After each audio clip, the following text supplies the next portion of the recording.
नमस्कार दोस्तों, आपका स्वागत है BK online study YouTube channel में। आज हम संस्कृत साहित्य के विषय में इस वीडियो में चर्चा करने वाले हैं, जो विभिन्न प्रतियोगिता परीक्षाओं के लिए उपयोगी होने वाला है। तो आइए, संस्कृत साहित्य के इस वीडियो में आपका स्वागत है। आप सभी को नमस्कार, वेरी गुड मॉर्निंग। आइए हम संस्कृत साहित्य के इस टॉपिक को लेकर के वीडियो का प्रारंभ करते हैं। जैसा कि आप जानते हैं, संस्कृत साहित्य को भाषाओं का जननी कहा गया है, क्योंकि विश्व की प्राचीनतम भाषाओं में से संस्कृत साहित्य को माना गया है। दोस्तों, संस्कृत साहित्य के दो भाग हैं या दो विभाग हैं, वैदिक साहित्य और लौकिक साहित्य।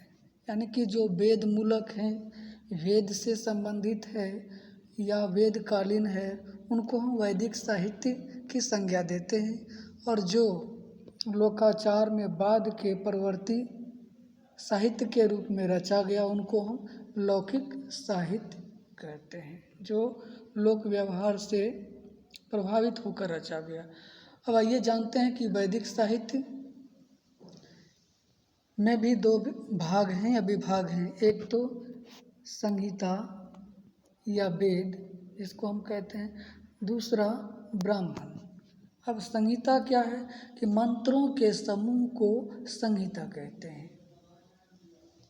संहिता में ऋग्वेद, यजुर्वेद, सामवेद, अथर्ववेद, इसके बाद ब्राह्मण ग्रंथों में ब्राह्मण, आरण्यक, उपनिषद, यानी कि कर्मकांडीय विधियों पर आधारित जो ग्रंथ हैं, उसको हम ब्राह्मण ग्रंथ कहते हैं।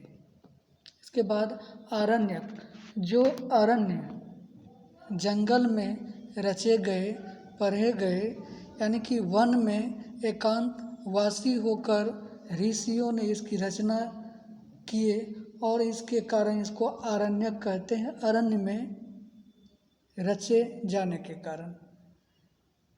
इसके बाद है उपनिषद। उपनिषद यानी गुरु के समीप जाकर अध्ययन करना, उसको उपनिषद कहते हैं। उपनिषद में यह ज्ञान मार्ग पर जो है बल देता है, यानी कि ईश्वर, आत्मा, परमात्मा, सत्य, असत्य, यानी कि ज्ञान कांड या ज्ञान मार्ग जो है उपनिषद में उल्लेखित है। इसके बाद ब्राह्मण कर्म कांडीय जो विधि विधानों का वर्णन है, उसको हम ब्राह्मण ग्रंथ कहते हैं। अब उपनिषद के बाद वेदांग। वेदांग में शिक्षा, कल्प, व्याकरण, निरुक्त, ज्योतिष, छंद। अब आइए जानते हैं कि ऋग्वेद में जो संहिताएं हैं वो 4 हैं। ऋक, यजु, साम, अर्थ। ऋक का विषय शस्त्र है, जिसका गान नहीं किया जाता, शस्त्र कहलाता है। अब यजु की बात की जाए तो यजुष का विषय यज्ञ या यज्ञ कर्म है। यजुर्वेद में यज्ञ कर्म पर विशेष बल दिया गया है कि यज्ञ किस प्रकार से किया जाए, यज्ञ के विधान क्या है, इसके बारे में जो है यजुर्वेद में उल्लेख है। ब्रह्म यज्ञ का अध्यक्ष होता है। स्तुति परक जो मंत्र हैं ऋग्वेद के और यजुर्वेद के, जो स्तुति परक मंत्र हैं, वह सामवेद में है। सामवेद का गायन करने वाले को उद्गाथा कहा जाता है। और अथर्ववेद की बात की जाए तो अथर्ववेद में प्रतिपाद्य, यानी कि अथर्ववेद की प्रतिपाद्य विषय है प्रायश्चित। प्रायश्चित का काम अथर्ववेद में किया गया कि कौन से कर्म करने के बाद प्रायश्चित किस प्रकार से मनुष्य करेंगे, जादू टोना इत्यादि का जो है अथर्ववेद में उल्लेख है। मारण, मोहन, वशीकरण तथा उच्चाटन आदि सभी कार्यों का जो है वर्णन जो है अथर्ववेद में है। अब आइए लौकिक साहित्य की ओर चलते हैं आपको लेकर के। लौकिक साहित्य में कौटिल्य का अर्थशास्त्र, वात्सायन का कामसूत्र, भरत का नाट्यशास्त्र, रामायण महाभारत लौकिक महाकाव्य है। इसके बाद 18 पुराण, 18 उपपुराण।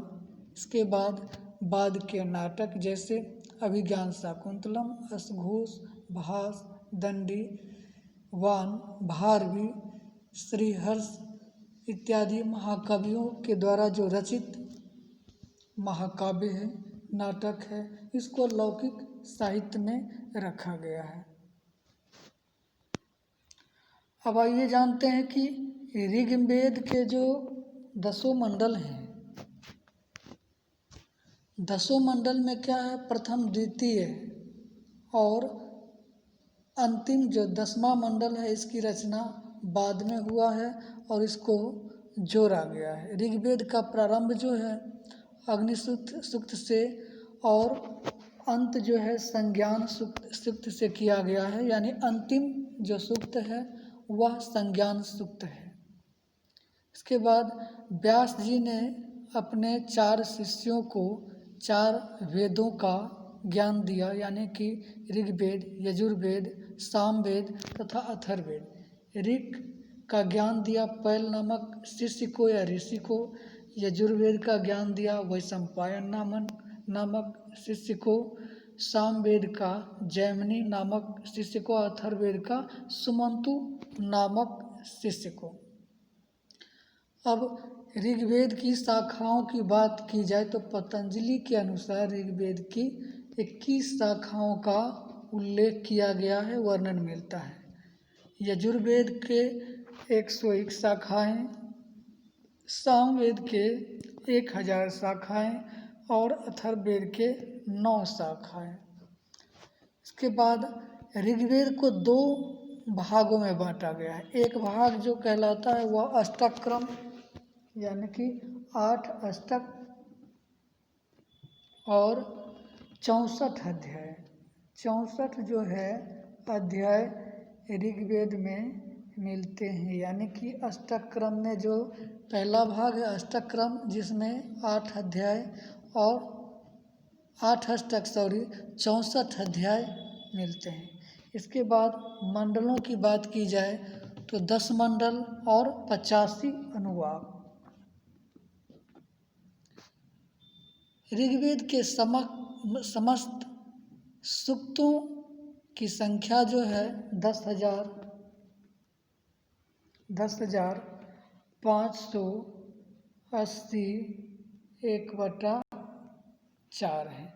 इतने सूक्तों की संख्या। अब छंदों की बात की जाए तो 3 छंदों की ऋग्वेद में प्रचुरता मिलता है। त्रिष्टुप छंद, गायत्री छंद, जगती छंद।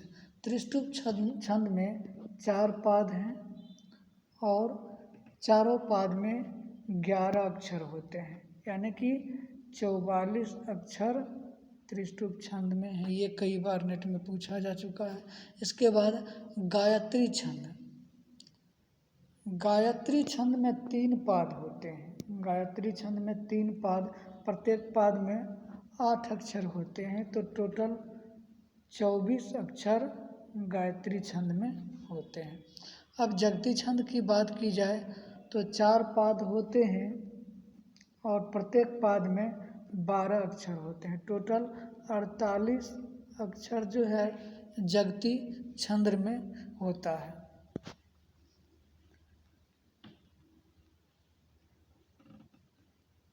ऋग तथा साम से भिन्न जो गद्यात्मक मंत्रों का विधान है वह यजु है। ऋग्वेद के 2 संप्रदाय हैं। एक आदित्य यजुर्वेद के 2 संप्रदाय हैं। एक जो संप्रदाय है वह आदित्य और दूसरा जो संप्रदाय है वह ब्रह्म संप्रदाय है। पहला आदित्य, दूसरा ब्रह्म संप्रदाय है यजुर्वेद के, जिसको आदित्य संप्रदाय को शुक्ल यजुर्वेद के नाम से जाना जाता है और ब्रह्म संप्रदाय को कृष्ण यजुर्वेद के संप्रदाय के नाम से जाना जाता है। अब आइए शुक्ल यजुर्वेद में जो अध्यायों की बात की जाए तो प्रथम 2 अध्याय जो है दर्श पौर्णमास यज्ञ का वर्णन है इसमें। तृतीय अध्याय में अग्निहोत्र का वर्णन है। चतुर्थ से अष्टम अध्याय तक जो है सोम यागों का वर्णन है। 16वें में जो है सतरुद्रीय होम का वर्णन किया गया है। 18वें अध्याय में वसुधारा संबंधी मंत्र का उल्लेख है। इसके बाद 22 से 25वें अध्याय तक जो है अश्वमेध यज्ञ का वर्णन है। इसके बाद 30वें अध्याय पुरुष मेध यज्ञ, 31वें अध्याय पुरुष सूक्त, 32 से 33वें अध्याय सर्वमेध यज्ञ, 34वें अध्याय शिव संकल्प सूक्त और 40वां अध्याय जो है ईशावास्योपनिषद का वर्णन है। अब कृष्ण यजुर्वेद की बात की जाए तो तैत्तिरीय, मैत्रायण, कठ तथा कपिस्टल इनके शाखाएं हैं। कृष्ण यजुर्वेद के शाखाओं की बात की जाए तो तैत्तिरीय, मैत्रायणी, कठ तथा कपिस्टल शाखाएं हैं। पूरी संहिता में 7 कांड, पूरी संहिता में 7 कांड तथा 44 प्रपाठक, 7 कांड 44 प्रपाठक तथा 631 अनुवाक हैं। मैत्रायणी संहिता में गद्य तथा पद्यात्मक दोनों तरह के जो है सूक्त मिलते हैं। गद्य पद्य दोनों मिलते हैं मैत्रायणी संहिता में। इसके बाद बात की जाए वेदों,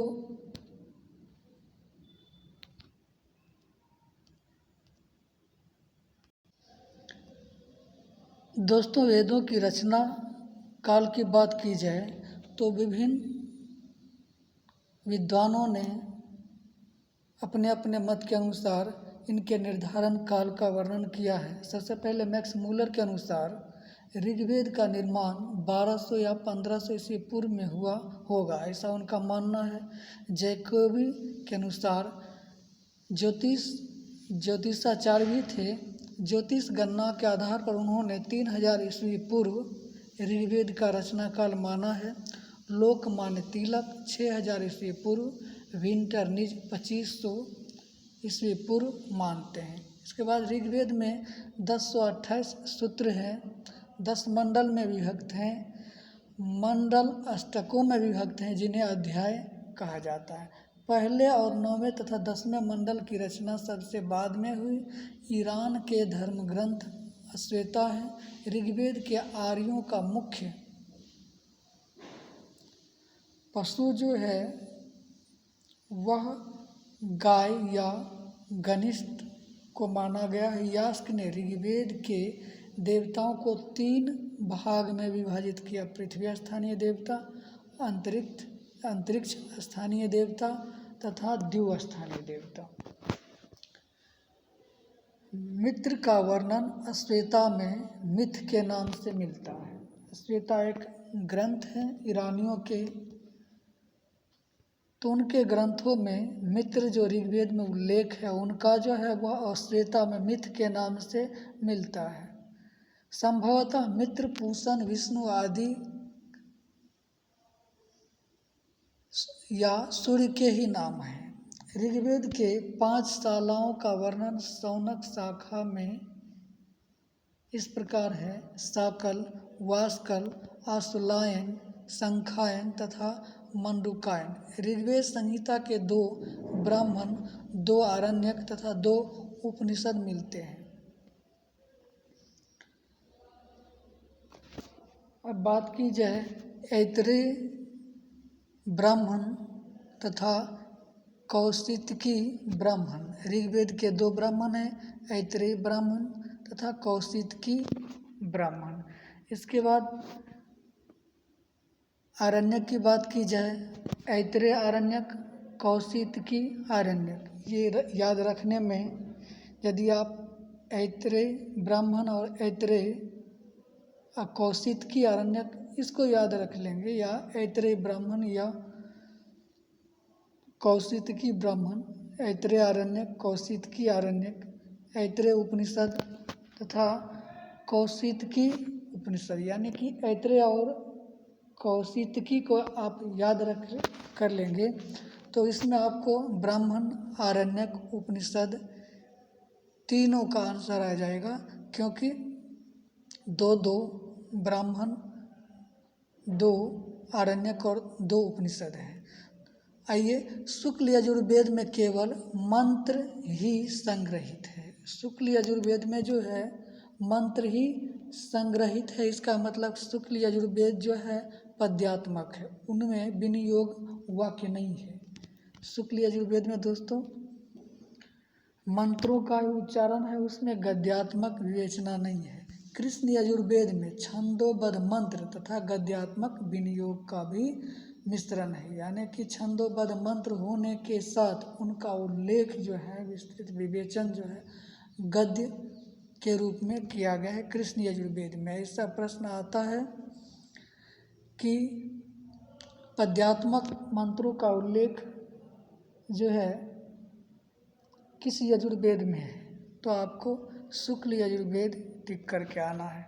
अब शुक्ल यजुर्वेद की संहिताओं का बात किया जाए तो वाजस्नेयी संहिता के नाम से इनको जाना जाता है। इसमें 40 अध्याय हैं। इस संहिता की शाखाएं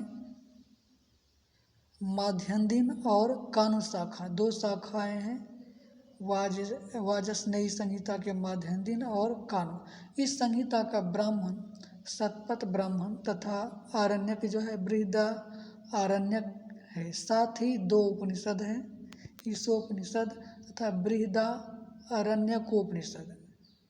शुक्ल यजुर्वेद के 2 उपनिषद हैं, ईशोपनिषद और बृहदा आरण्यकोपनिषद। कृष्ण यजुर्वेद की 4 शाखाएं उपलब्ध हैं। जो भी शाखाएं हैं उनमें से कृष्ण यजुर्वेद की 4 शाखाएं उपलब्ध हैं। इनका उल्लेख है तैत्तिरीय, मैत्रायण, काठक, कठ तथा या कपिष्ट। कृष्ण यजुर्वेद का एक ब्राह्मण ग्रंथ है, वो है तैत्तिरीय ब्राह्मण। तैत्तिरीय ब्राह्मण कृष्ण यजुर्वेद से संबंधित है। इस प्रश्न को कई बार पूछा जा चुका है, ये याद और ध्यान रखने वाली है। दोस्तों ये नोट्स जो है मैंने खुद को बनाया है और ये इम्पोर्टेंट है। एक तैत्तिरीय आरण्यक है, 3 उपनिषद तैत्तिरीय, मैत्रायणी और कठोपनिषद। कृष्ण यजुर्वेद के 3 उपनिषद है। शुक्ल यजुर्वेद के 2 उपनिषद है, ईशोपनिषद, बृहदा आरण्योपनिषद शुक्ल यजुर्वेद के, और कृष्ण यजुर्वेद के 3 है, मैत्रायणी, तैत्तिरीय और कठोपनिषद। कृष्ण यजुर्वेद के 8 सूत्र भी मिलते हैं, आपास्तंभ, कल्पसूत्र, हिरण्यकेशी कल्पसूत्र, बोधायन स्रोत सूत्र, भारद्वाज स्रोत सूत्र, मानव स्रोत सूत्र, मानव गृह सूत्र भी इनके मिलते हैं, और 12 गृह सूत्र, काठक गृह सूत्र। इस प्रकार से अब सामवेद की बात की। सामवेद का संकलन उद्गाथा के लिए हुआ है। सामवेद की जो है 1549 ऋचाएँ हैं। सामवेद में जो है 1549 ऋचाएँ हैं। सामवेद 2 भागों में विभक्त है, पूर्वार्चिक और उत्तरार्चिक। सामवेद के 2 विभाग हैं, पूर्वार्चिक और उत्तरार्चिक। पूर्वार्चिक में इंद्र, अग्नि, पवमान तथा अरण्य चारों का वर्णन है। 4 पर्वों में बांटा गया है पूर्वार्चिक को, और उत्तरार्चिक में 10 रात्र, संवत्सर, सत्य, प्रायश्चित, क्षुद्र आदि यज्ञानुष्ठानों का विधान है। वह ये सामवेद की 3 शाखाएं उपलब्ध है। सामवेद की कितनी शाखाएं उपलब्ध है? तो 3, कौस्तुभ, रामायणी तथा जैमिनी। 3 शाखाएं जो है सामवेद के उपलब्ध है। 3 संहिताएं भी हैं, कौस्तुभ, रामायणी और जैमिनी। ये तीनों याद रखने वाले हैं, क्योंकि इनके शाखाओं की बात की जाए तो 3 शाखाएं उपलब्ध हैं अभी, कौस्तुभ, रामायणी तथा जैमिनी, और संहिताएं भी 3 हैं। सामवेद के 4 ब्राह्मण मिलते हैं, तांडव, पंचविंश, सामविधान तथा जैमिनी ब्राह्मण। सामवेद के 2 आरण्यक हैं, छांदोग्यो आरण्यक तथा जैमिनी है। छांदोग्य और जैमिनी 2 आरण्यक है। सामवेद के 3 उपनिषद हैं, छांदोग्य, केन, जैमिनी। छांदोग्य, केन और जैमिनी 3 उपनिषद सामवेद से संबंधित है, एवं 7 सूत्र भी इनके मिलते हैं। सूत्रों की बात की जाए तो कौथुम शाखा, मस्क कल्पसूत्र, लाटायन स्रोतसूत्र, गोभिल गृहसूत्र, रामायणी संहिताए ब्राह्मण स्रोतसूत्र, खादिर गृहसूत्र, जैमिनी संहिता। इसमें जो है रामायणी संहिता से जो है ब्राह्मण स्रोतसूत्र तथा खादिर 2 खादिर गृहसूत्र। रामायणीय संहिता से ब्राह्मण स्रोतसूत्र तथा खादिर गृहसूत्र मिलते हैं। और जैमिनीय संहिता, रामायणीय और जैमिनीय 2 संहिताओं में इसको बांटा गया है। जैमिनीय संहिता में जैमिनीय स्रोतसूत्र तथा जैमिनीय गृहसूत्र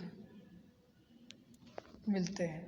अब अथर्ववेद की बात की जाए तो अथर्ववेद में उत्पन्न होने वाले विघ्नों का निवारण के लिए यज्ञ संरक्षण ब्रह्मा के निमित्त मंत्र दिए गए हैं, जिनमें मारण, मोहन तथा उच्चाटन मंत्र दिए गए हैं।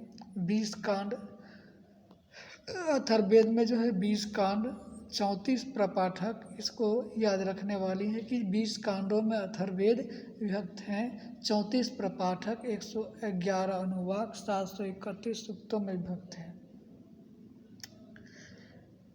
इससे पहले हमने 631 बताए थे, लेकिन 731 सूक्तों में अथर्ववेद विभक्त हैं। इसके बाद कुल मंत्रों की बात की जाए तो 5849 इसके मंत्र हैं अथर्ववेद के। 14 कांड, 14वां कांड जो है विवाह का कांड है, 14वां कांड विवाह का, 18वां कांड श्राद्ध का, और 20वां कांड जो है सोमयाग का वर्णन है। ये तीनों ध्यान रखने वाली है कि अथर्ववेद में विवाह कांड कौन सा है, तो 14वां कांड विवाह कांड, 18वां कांड श्राद्ध कांड और 20वां कांड सोमयाग का वर्णन है। एक प्रश्नोपनिषद भी उपलब्ध है अथर्ववेद के। शौनक शाखा प्राचीन है, इसके गोपथ ब्राह्मण तथा मुंडक और मांडुक्य 2 उपनिषद भी मिलते हैं। अथर्ववेद के 2 उपनिषद हैं, एक ब्राह्मण है, ब्राह्मण का नाम गोपथ ब्राह्मण और उपनिषद का नाम मुंडक और मांडुक्य उपनिषद। 2 सूत्र भी क्रमशः बैतान स्रोतसूत्र तथा कौशिक गृहसूत्र इसके मिलते हैं। इसके बाद बात की जाए तो ऋग्वेद के 10 उपनिषद, शुक्ल यजुर्वेद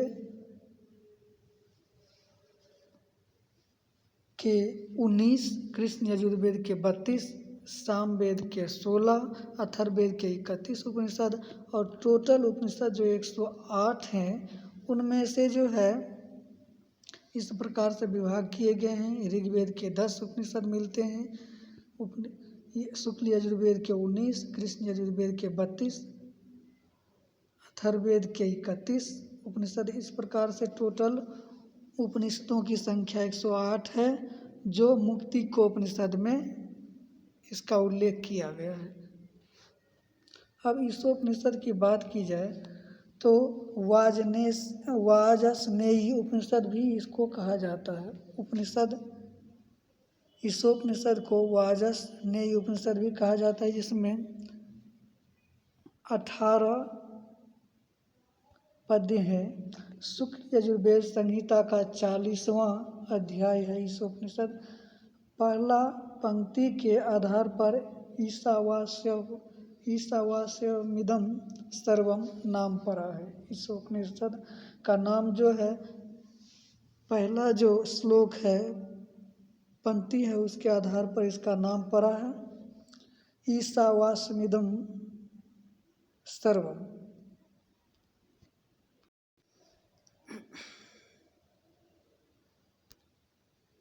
अब आइए मुंडकोपनिषद की बात करते हैं। वीडियो लंबा ना हो जाए, इसको 2 पार्ट में हम लेंगे संस्कृत साहित्य को। तो आइए मुंडकोपनिषद की बात करते हैं। मुंडकोपनिषद में दोस्तों यह अथर्ववेद की शौनक शाखा से संबंध है। ये प्रश्न बार बार आता है कि मुंडकोपनिषद किस वेद से संबंध है या किस वेद से संबंध रखता है मुंडकोपनिषद। तो अथर्ववेद की शौनक शाखा से संबंध रखता है। संपूर्ण उपनिषद तो 3 मुंडकों में विभक्त है या बांटा गया है तथा 2 खंड है। आध्यात्मिक विद्या का नाम पराविद्या है, आध्यात्मिक विद्या का नाम पराविद्या है तथा पराविद्या से अक्षर ब्रह्म का ज्ञान होता है। परा और अपरा 2 तरह की विद्याएं होती हैं।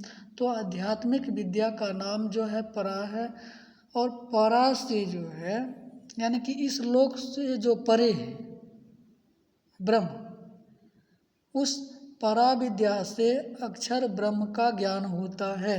तीसरे मुंडक में जीव और ब्रह्म के स्वरूप का उल्लेख या वर्णन है। 2 पक्षियों के रूप में किया गया है।